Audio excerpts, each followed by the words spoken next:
बहुत दिन पहले की बात है। लक्ष्मणपुर गांव में एक लखाड़ी रहता था। वह जंगल के सूखे लकड़ियों को बाजार में बेचकर अपना जीवन चलाता था। एक दिन वह लकड़ियों को बैलगाड़ी में लगकर शहर की ओर लकड़ियां बेचने के लिए निकल पड़ा। लेकिन बीच में उस लखाड़े को एक सेठ मिल गया। सेठ ने उस लखाड़े को पूछा, ये गाड़ी का कितना लोगे? लखाड़ी ने बोला, सिर्फ 10 रुपया। ठीक है, मैं यह खरीद रहा हूँ, इसको तुम जाकर मेरे घर के सामने छोड़ दो।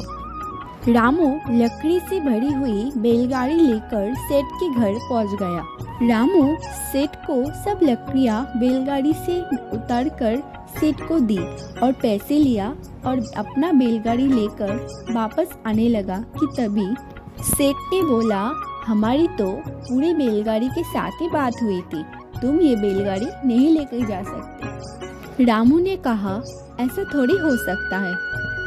सेठ ने कहा, तुमने अपनी बैलगाड़ी का 10 रुपए का वचन दिया है, तुम्हें अपने वचन को पालन करना चाहिए। व्यापार में वचन की बहुत मायने रखती है। रामू के बहुत समझाने के बाद भी सेठ नहीं माना, जिससे रामू को खाली हाथी घर वापस लौटना पड़ा। घर आने के बाद रामू के बेटे ने बैलगाड़ी के बारे में रामू से पूछा तो रामू ने सेठ का सब करतूतें बता दिया। रामू का बेटा बहुत ही होशियार थी। उसने सेठ को सबक सिखाने की सोची। रामू के बेटे अगले दिन उसी तरह वो बैलगाड़ी को लेकर उसी गांव में जाने लगा और रास्ते में ही रामू के बेटे को वही सेठ मिल गया। उसने सोचा कि आज भी कोई बकरा आ रहा है।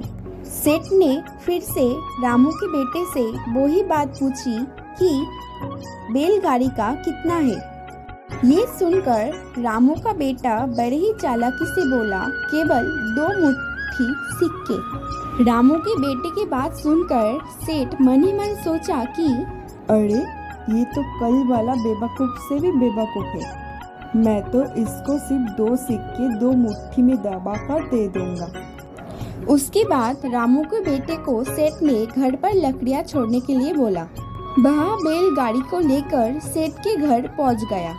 उसके बाद रामू के बेटे ने बैलगाड़ी से सब लकड़ियां उतारकर जमीन पे रख दिया और सेठ घर के अंदर जाकर घर के अंदर से 2 मुट्ठी में 2 सिक्के दबाकर लेकर आया और रामू को देते हुए बोला कि ये लो तुम्हारा 2 मुट्ठी सिक्के।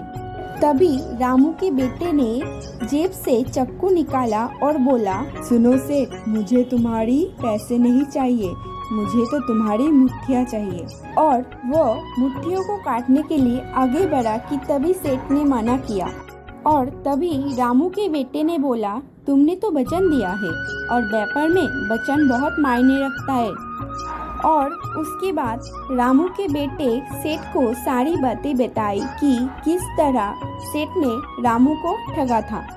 और सारी बातें सुनने के बाद रामू के बेटे से सेठ ने हाथ जोड़कर माफ़ी मांगी और पहले का बैलगाड़ी और लकड़ियों का उचित मूल्य दिया।